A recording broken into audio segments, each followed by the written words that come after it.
Hello Internet, welcome back to Tech Tactics. Today we're taking another look at the RTX 3060 Ti, NVIDIA's iconic mid-range GPU that launched way back in 2020 with just 8GB of VRAM. Now, the big question is, can the RTX 3060 Ti still handle the latest AAA games? To put it to the test, we've paired it with a high-end setup featuring an i9 13900K and 64GB of DDR5 RAM. But to keep things a little bit more energy efficient, especially with the UK power prices in mind, we've capped the CPU to 125 watts. It's a nice sweet spot that delivers strong performance and lower energy costs. But before we dive in, a quick shout out to today's sponsor. If you're hunting for great deals on game keys and software, G2A.com, where you can find discounts on all the keys you need. We're starting with Assassin's Creed Shadows at 1080p using medium graphics settings. Motion blur is turned off, ray tracing is set to low, and dynamic resolution is capped at 60 FPS. DLSS is set to balanced, but I've overridden it in the NVIDIA control panel to use the latest transformer model, essentially enabling DLSS 4.0. But before diving into the performance, let's quickly go over the specs of the NVIDIA RTX 3060 Ti Founders Edition. Originally released as a 1440p gaming card, the 3060 Ti can technically handle 8K gaming, though I wouldn't recommend it. The card has a base clock of 1410 MHz boosting up to 1665 MHz. It packs 4864 CUDA cores, 80 ROPs, 152 Tensor cores and 38 RT cores. It also includes 8GB of GDDR6 memory on a 256-bit bus, delivering a total memory bandwidth of 608 gigabits per second. Additionally, the RTX 3060 Ti is a TDP of 200 watts and supports multiple display outputs, including one HDMI 2.1 port and three 1.4A display ports. Now that we've covered the specs, let's take a look at the performance in Assassin's Creed Shadows. The game averages 63 FPS, with 1% lows at 55 FPS and 0.1% lows dipping to 44 FPS. A solid result for a card that's been around for a few years. Next up is Indiana Jones and the Great Circle, running at 1440p on low graphics settings. DLSS is set to balanced with a manual override to use the latest transformer model. Depth of field and motion blur are also both disabled.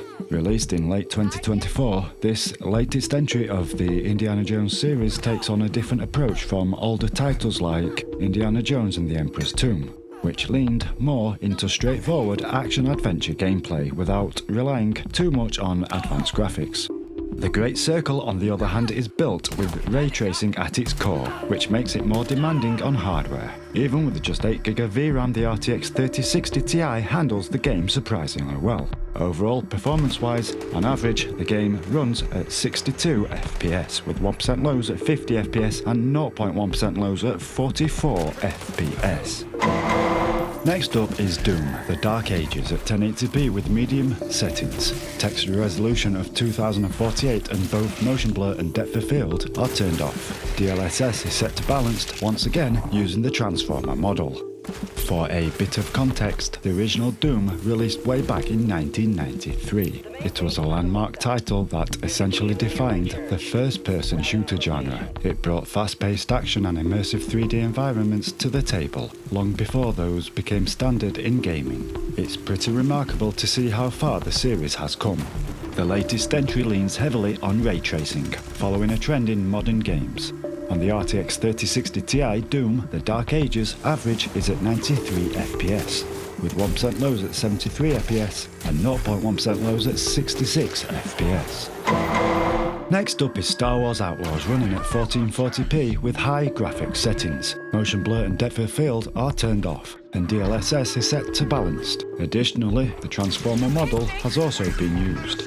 Unfortunately, this game didn't have the best launch. It was supposed to put Ubisoft back on top, their first ever open-world Star Wars game, supported by a massive marketing campaign and years of anticipation.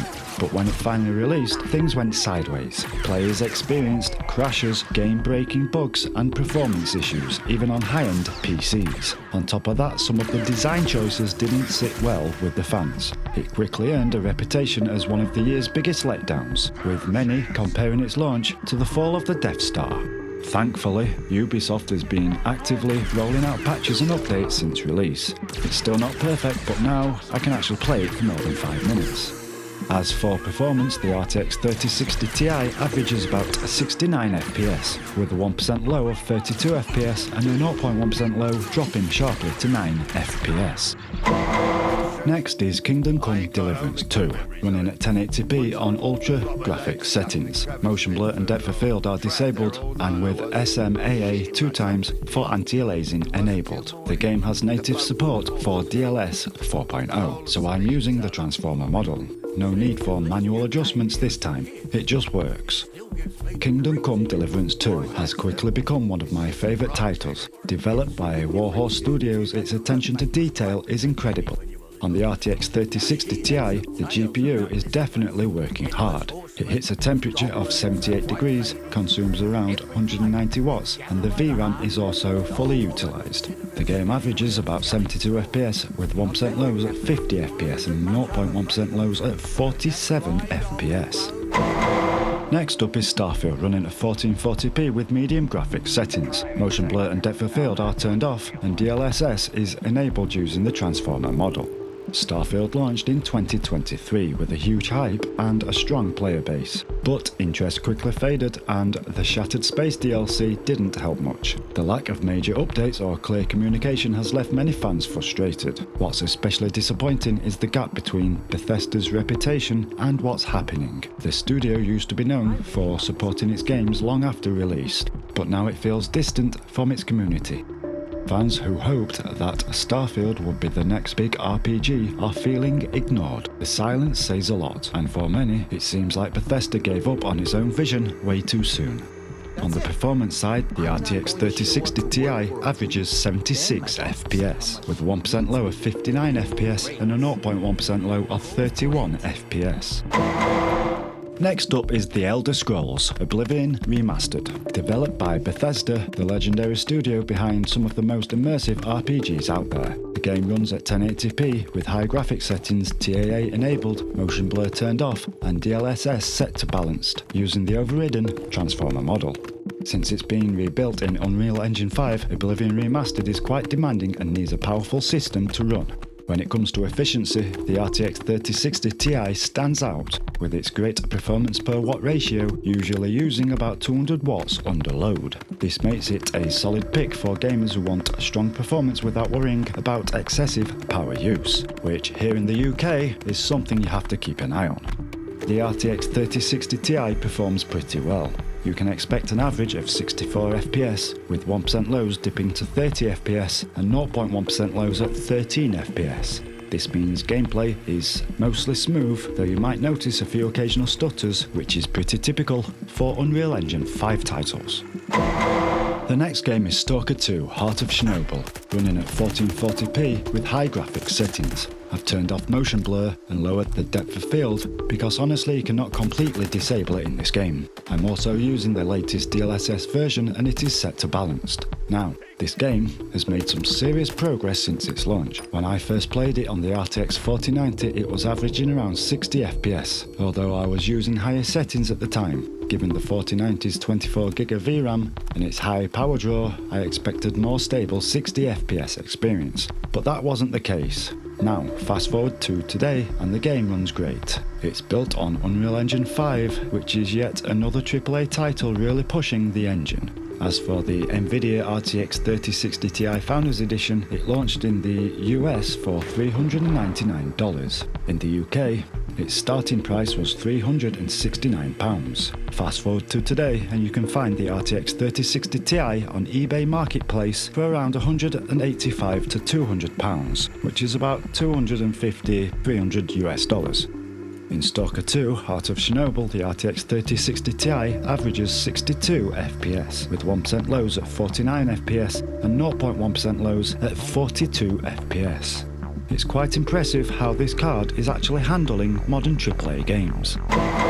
Next is Cyberpunk 2077, running at 1080p with graphics set to Ray Tracing Ultra. Motion blur and depth of field are both turned off, while DLSS 4.0's transformer model is set to balanced. The sequel, Cyberpunk 2, continues the dystopian vibe, but takes things to a whole new level. The original game's creator describes the new setting as Chicago gone wrong. Imagine neon-lit streets with a darker, grittier atmosphere. The developers have labelled it as Project Origin. This next-gen RPG is being developed by CD Projekt Studios in Boston and Vancouver, with pre-production starting in May 2025. But with that said, don't expect it to come out anytime soon. CD Projekt is aiming for a release around late 2030, which lines up with their usual 4 to 5 year development cycle plan. As for performance, the RTX 3060 Ti pulls around 120 watts of power and nearly maxes out its VRAM. Despite that, it manages a solid average of 64 FPS, and with 1% lows at 43 FPS and 0.1% lows at 36 FPS. Next is Alan Wake 2 at 1440p resolution with medium graphics settings. Both ray tracing and depth of field are turned off, and DLSS is set to balanced. This was adjusted through the NVIDIA control panel. The game averages 73 FPS, with 1% lows at 54 FPS and 0.1% lows at 41 FPS. So, can the RTX 3060 Ti still handle the latest AAA games? Yes, it sure can. The real question is, what kind of experience are you aiming for? At 1080p, the RTX 3060 Ti handles the most modern games smoothly on medium to high settings. If you're targeting higher resolutions, you may need to dial back some of the graphical settings, but the card still performs well, even with its so-called limited VRAM. To get the most out of it in newer titles, enabling DLSS is a smart move.